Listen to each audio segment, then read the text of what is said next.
ይህን ቪዲዮ ሼር፣ ኮፒ ሊንክ፣ ሪፖስት፣ ዱዊት በማድረግ ለኢትዮጵያ ስራና ክህሎት ሚኒስቴር እንዲሁም ለኢትዮጵያ ውጭ ጉዳይ ሚኒስቴር አድርሱልኝ። በኢትዮጵያ መንግስትና በሳዑዲ አረቢያ መንግስት በሚደረግ የስራ ስምምነት ዘመቻ ወጣቶች ከኢትዮጵያ ሀገራችን ወደ ሳዑዲ አረቢያ ለስራ ጉዞ ያደርጋሉ። ነገር ግን እነዚህ ወጣቶች ሳዑዲ አረቢያ በሚገቡበት ጊዜ የኢትዮጵያ ስራና ክህሎት ሚኒስቴር ወይም የኢትዮጵያ ውጭ ጉዳይ ሚኒስቴር ማወቅ ያለበት ነገር እዛ ሄደው የሚያገኙትና ውሉ ላይ የተካተተው ነገር በጣም ተቃራኒ ነው። እነዚህ ወጣቶች ሳዑዲ አረቢያ ከገቡ በኋላ የሚደርስባቸው በደሎች፣ አንደኛ ለሚሰሩበት ስራ ወይም ለሚያገለግሉት አገልግሎት ተገቢውን ክፍያ አለማግኘት ወይም ደግሞ በጠቅላላው ደመወዛቸውን መከልከል፣ እንደገና ደግሞ አካላዊ ድብደባ፣ አልፎ አልፎ ደግሞ ጾታዊ ጥቃትም አለበት። ይህንን ቅሬታ ለማቅረብ ወደ አመጧቸው በዋስ ሆኖ ኃላፊ ሆኖ ወደ አመጧቸው ኤጀንሲዎች ስልክ ሲደወል እነሱ ደግሞ ሙሉ ለሙሉ ስልክ አያነሱላቸውም። ስልክ በማያነሱላቸው ጊዜ ሚዲያ ላይ የተወሰነ እንቅስቃሴ ያለው ሰው ቅሬታቸውን ይዘው ይመጣሉ። እኔ ጋር በጣም በርካታ ሴቶች ልጆች ይመጣሉ። ነገር ግን ከ10 ኤምባሲ 2 ስልክ ቢመልሱና ነገሮችን መፍትሄ ቢያስቀምጡላቸው ነው።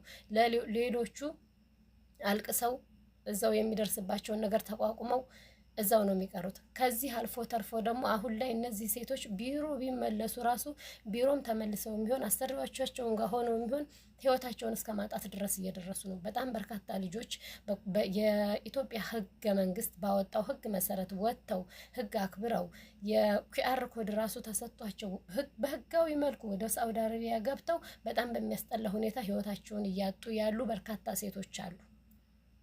ይሄንንም ቅሬታ ለማቅረብ ደግሞ መቀመጫውን በሳዑዲ አረቢያ ሪያድ ያደረገው የኢትዮጵያ ኤምባሲ ወደዛም ጥሪ ሲደረግ በጭራሽ ምንም አይነት መልስ የለም። ስለዚህ አሁን ላይ ኤምባሲው ስራ እየሰራ እንደሆነም የምናውቀው ነገር የለም። ኤጀንሲዎቹም ደግሞ ለሚያመጧቸው ሰዎች ምንም አይነት ኃላፊነት እየወሰዱ አይደለም። ደሞዛቸውን ይሰጣሉ ወይ የሚያገባቸው የሚጠይቁት ነገር የለም። ልጆቹ አልተሰጠንም ብለው ሲደውሉም ስልክ ራሱ አይመልሱላቸውም። ከዛም አልፎ ኮንትራታቸውን ጨርሰው ወደ አገር ላኩን በሚሉ ጊዜ ደግሞ አይሆንም ብለው ይዘው ኮንትራታቸው ራሱ አልቆ ወደ ሀገር የመሳፈር መብታቸው ተነፍገው ደሞዝ ራሱ ሳይከፈሉ የተቀመጡ በርካታ ልጆች አሉ።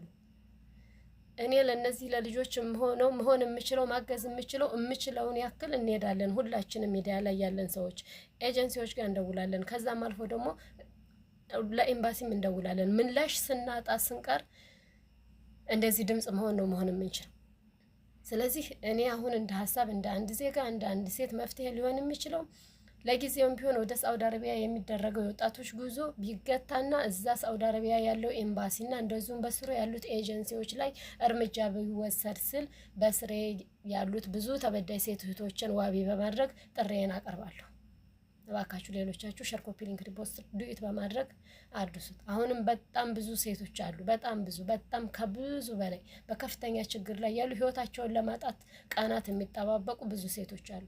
ስለዚህ እባካችሁ ድምጻችሁን ስሙና ምላሽ ስጡ።